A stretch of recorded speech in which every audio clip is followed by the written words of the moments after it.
Hi everyone, this is David. Welcome to sunny Savannah. Hope it's sunny where you are, either externally or internally. Also, welcome to week 2. What I'm going to be trying to do in each of these weekly video lectures is to review the upcoming assignments that you're going to encounter that week. Let's go over them together here in this lecture. Your week 2 assignments in this conference, as always, I want you to begin by looking at the week 2 overview. And in this week 2 overview, I lay out what I consider to be the secret to good writing.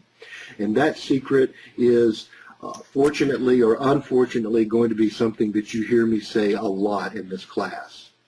Here it is. There are no rules in writing. The audience rules. And by that I mean, in your writing, you should ask one question and one question only. What should I do in terms of the words I use, the content I choose, the format I deploy to put those words and content inside of? What should I choose that is most appropriate for the audience that I am communicating to? The question is never what is right or what is wrong in some kind of generalized standard sense. The question is always what is most appropriate and what will be most effective for my audience, period. Now, in doing this audience analysis, what I want you to do is to also think about the kind of format that your audience expects. And that's what I mean by number 1 here, targeting a template. Whether it's a business letter, a memo, an annual report, an employee evaluation, a good deed letter, whatever, your audience thinks in terms of templates and expects those templates. And you, as a writer, need to understand the expectations of your audience in terms of a template and then transmit something that fulfills those expectations. And that's what I mean by number 2 here, cracking the code of the template, and number 3, transmitting that template. Audience analysis I want you to conduct in these 2 steps, keeping in mind that in writing there are no rules, the audience rules. And for you to meet the expectations and demands of that audience, in other words, to communicate with them effectively, I can't say it enough. You have to understand everything about them. And the most important thing that you can understand about them is what they want. Not what you want to say, not what impresses you, but giving them exactly what they want. The famous Japanese film director Kurosawa was once asked, "Sir, what makes your film so great?" He thought about it for a while and then replied, "I give the audience what they want to see." That's your job, to find out what they want to see, what they want to hear, what they need to hear, and then give it to them real good. It doesn't get more simple than that.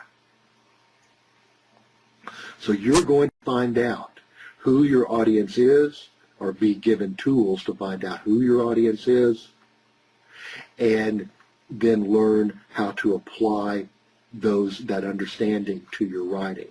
So your first step is to identify the 3 most important tools, and those are the most important tools to you because those tools could vary from audience to audience, industry to industry, and then to apply those tools to a piece of sample business communication that you have authored.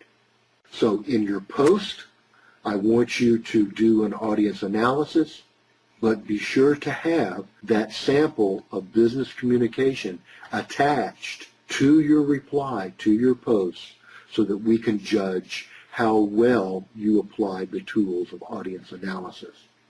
In addition to the readings that you have been given for this, I've also provided some helpful links to some different audience analysis sites Here is one from a famous technical writing site, that divides up the types of audiences. You will need to pay attention to that.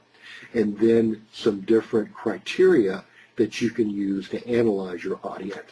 Here you see those criteria in, guess what, a bullet list. Another thing you're going to find out in this course is about the demise of the wall of words, or the alphabet soup, and learn how to divide your writing up into lists, into chunks. And indeed, you've been introduced to that principle in conference number 1 called the New Literacy. And that's what you see the author is doing here with chunks and using formatting tools to set off those different chunks. So you've got some good websites here.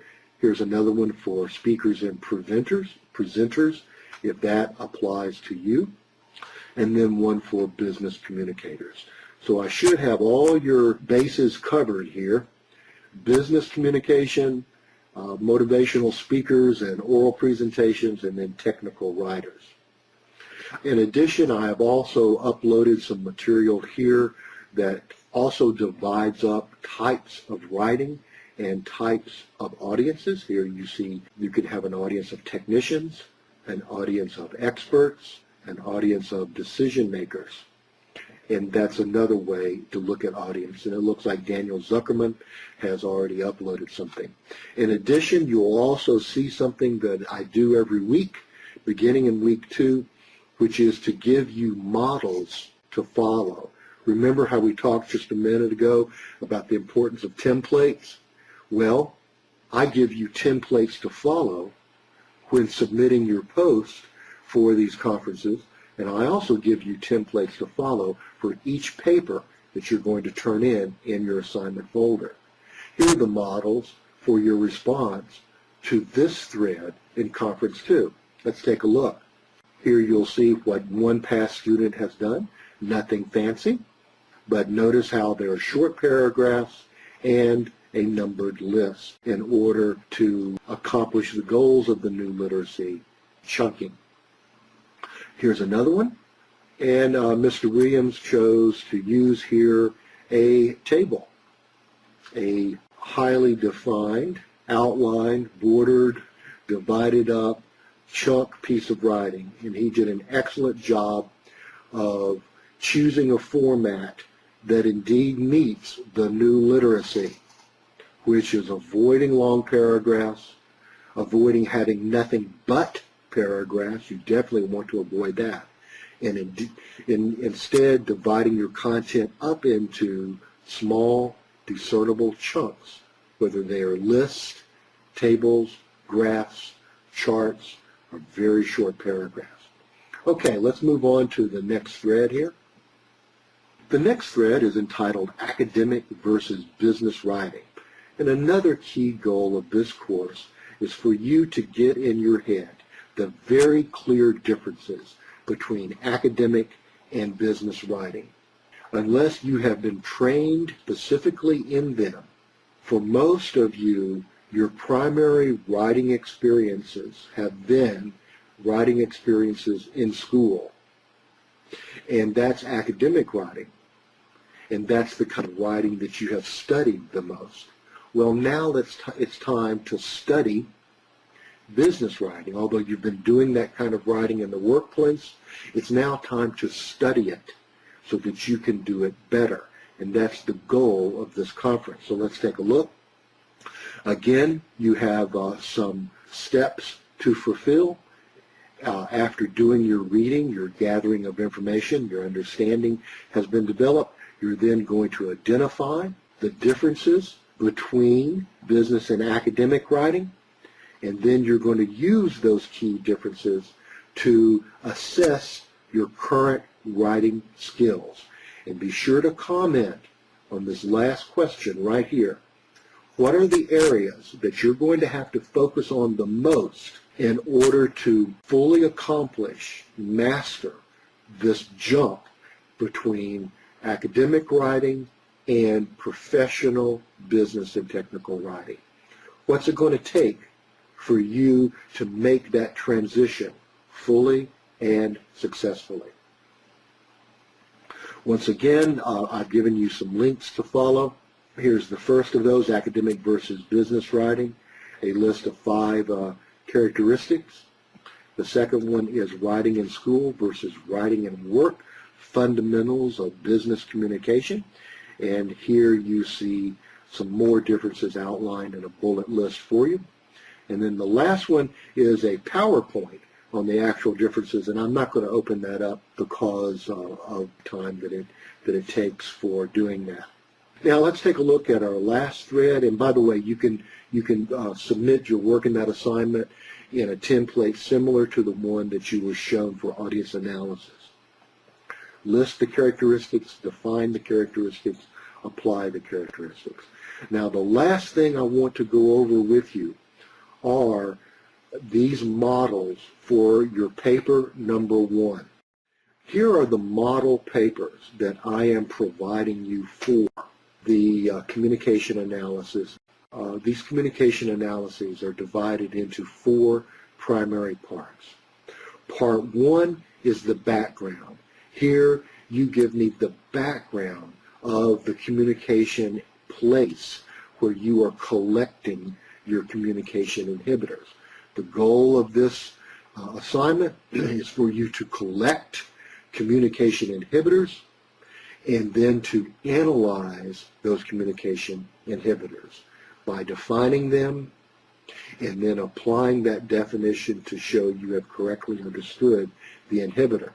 But before you do that, I want to get a general background of where these communications are coming from, the people who are speaking them, your role in this workplace or this home where these communication inhibitors are coming from. Then comes part 2, which is a definition list of the communication inhibitors. So be sure to list each communication inhibitor that you have observed and to give the general textbook definition of it, but be sure to do that in your own words. Then you're to have a table portion, and in this table portion, you're going to, in the first column on the left, give a paraphrase or the actual quote of the communication that you think contains an inhibitor. In the middle, you list the inhibitor or inhibitors, it could be plural, that you think are contained within that communication. And then in the last column on the right, you justify, you explain why you chose those inhibitors, why you think those inhibitors are a part of that communication. Here in the second one, you can see how multiple inhibitors applied, as well as the third one. And then in your last part is to rate the communication effectiveness in your workplace. Let's look at another model so that you'll see this template at work again. Again, part 1 is background information on the workplace, the people in the workplace, the communication tasks that you are a part of in that workplace. Part 2 is the definition list, giving general definitions of each communication inhibitor. Part 3 is the 3-column table. On the left is the actual communication. In the middle is the communication inhibitor or inhibitors that you think are contained within that communication. And then the last column is your explanation or analysis justifying why you think that communication represents those inhibitors. And then part 4 is, your evaluation of the communication taking place, effectiveness taking place in the workplace that you're analyzing. So there you go. There are the 2 threads for week 2 that you need to participate in, and there are some templates for paper number 1. Templates, very important. I'm going to be expecting you to look at the templates that I have provided you and to replicate those templates exactly in the assignment that you turn in for project number 1. Okay, there you go. As always, if you have any questions, don't hesitate to give me a call, shoot me an email, or ask it in Cafe 24. By the time that you see this video, I should have your week 1 conference post graded. And if you have any questions or comments about that grading and feedback, be sure to ask those questions as well. Okay, have a great week, everyone, and I'll see you online.